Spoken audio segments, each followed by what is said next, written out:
Howdy,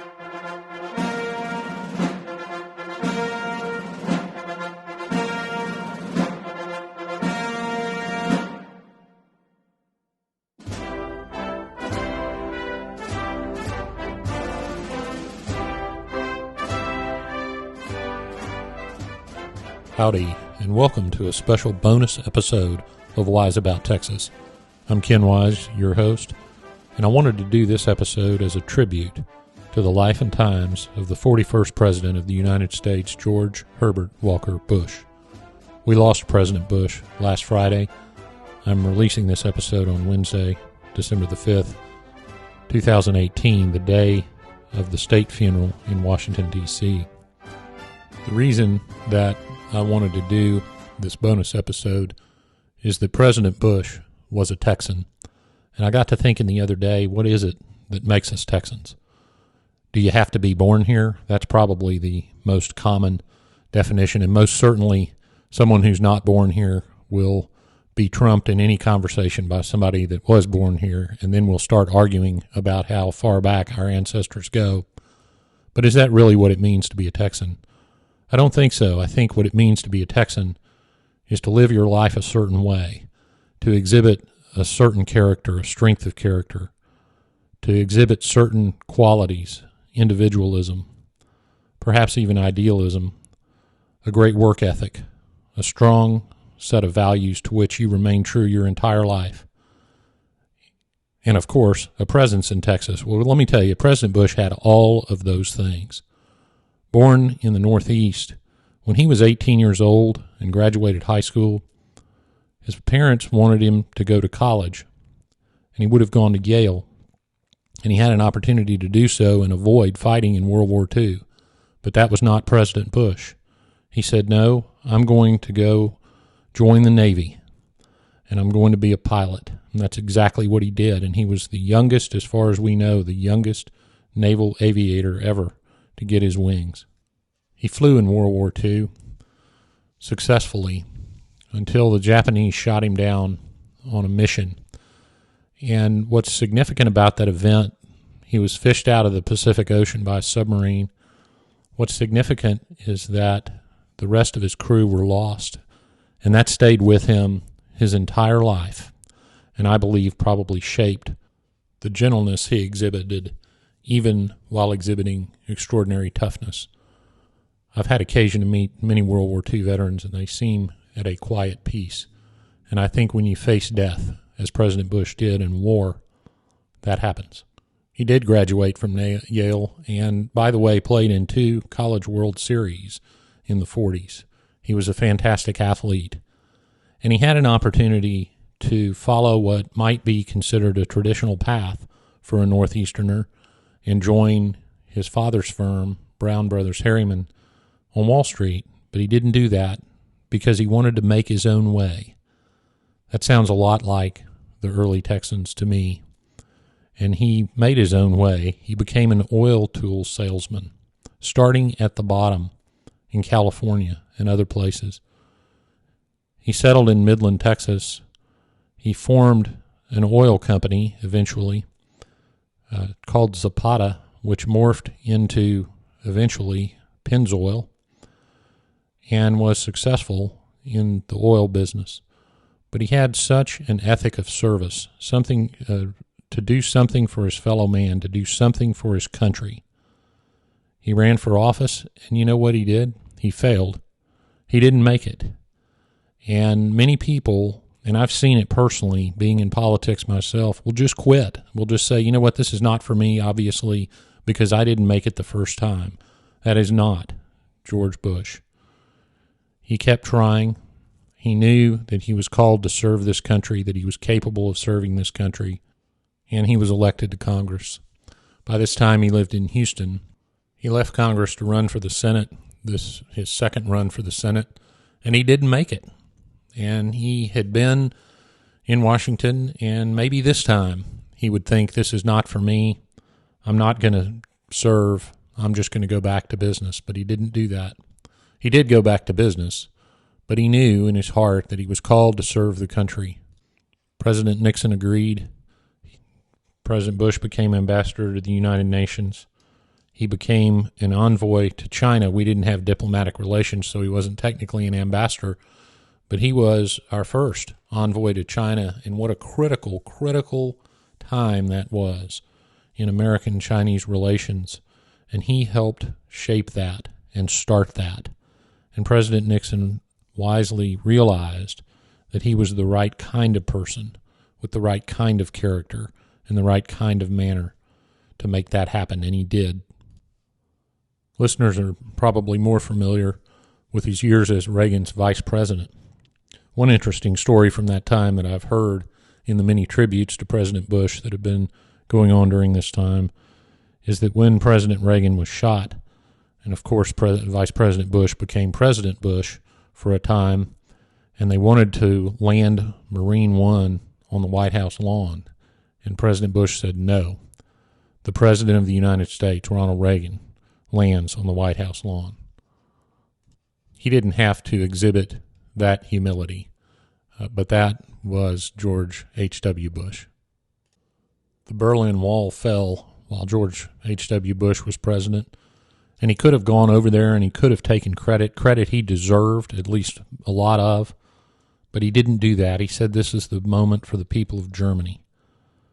That's the kind of selflessness and focus on others that he exhibited his whole life. He signed the Clean Air Act.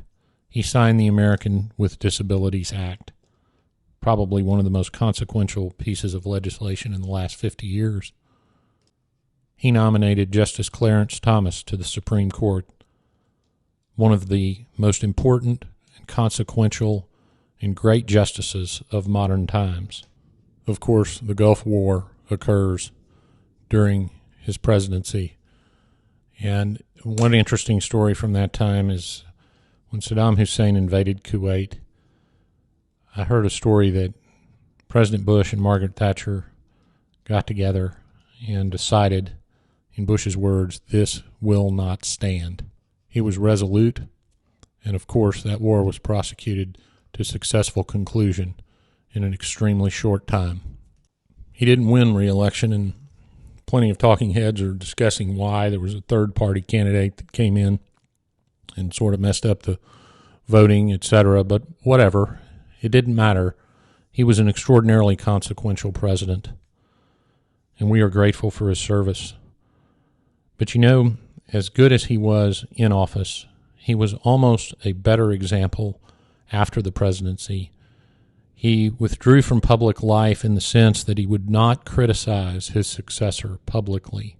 He conducted himself with dignity at all times, focused on the dignity of the presidency and the special place he held as a representative of the United States of America, which he would be as a former president, of course, for the rest of his life. And of all those good, very public things, perhaps his best example was his dedication to his family. It's well known that President and Mrs. Bush lost a child, and that affected them in ways I can't possibly imagine, but it also seemed to focus them on their other children, and they had great other children, of course, one becoming president of the United States, and what a special thing I know that was for 41 and 43 to be presidents and to understand the things that only presidents can understand, and to be able to share that, and then to be former presidents together and to share that special bond, a membership in the most exclusive club. And I know that it meant a lot to both of them. In 2009, President Bush attended the commissioning of the last Nimitz-class aircraft carrier in the United States Navy, the USS George H.W. Bush. And that was such a wonderful day. What a wonderful way to close the loop on his naval service, particularly as an aviator. And Godspeed to the sailors and the officers of the USS George H.W. Bush as they protect this nation, the nation that he loved so much. And who can forget the fact that President Bush became a skydiver later in life. He went skydiving in 2009 on his 85th birthday. He did it again in 2014 on his 90th birthday. That's unbelievable. There isn't enough time to pay adequate tribute to this great man. I want to mention two more personal things. Number one, Texas A&M, and number two, life in Houston. George H.W. Bush adopted Texas A&M as his university. And I do not think I am out of school because I've heard him personally say this. He did it because of the values that Texas A&M represents, and because they were his values. And when he discovered that and felt it at Texas A&M, he selected that university for his library. He selected it for he and Barbara and Robin's burials. He became an Aggie.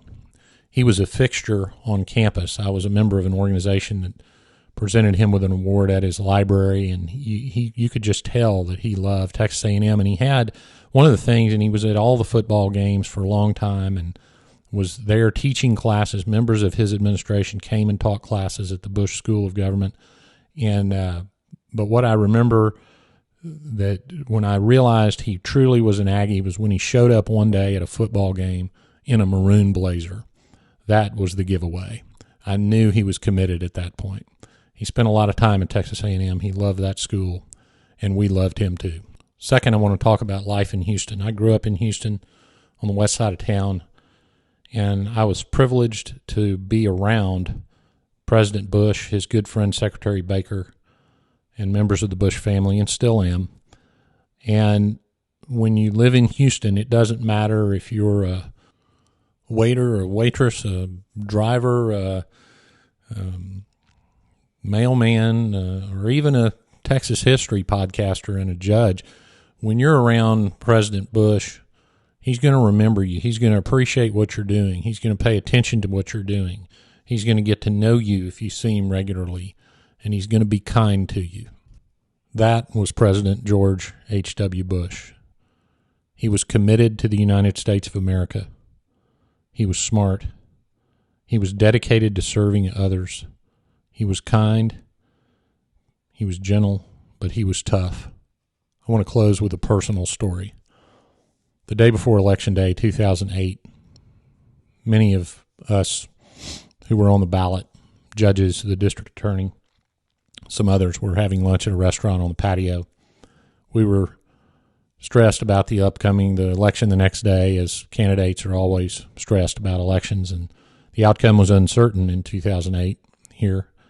And President Bush was having lunch on the patio with his staff, and after lunch he walked over, and we, of course, all stood up immediately. He greeted each one of us individually by name, and he said, and I'll never forget this, he said, "Bar and I voted, and y'all are going to be just fine."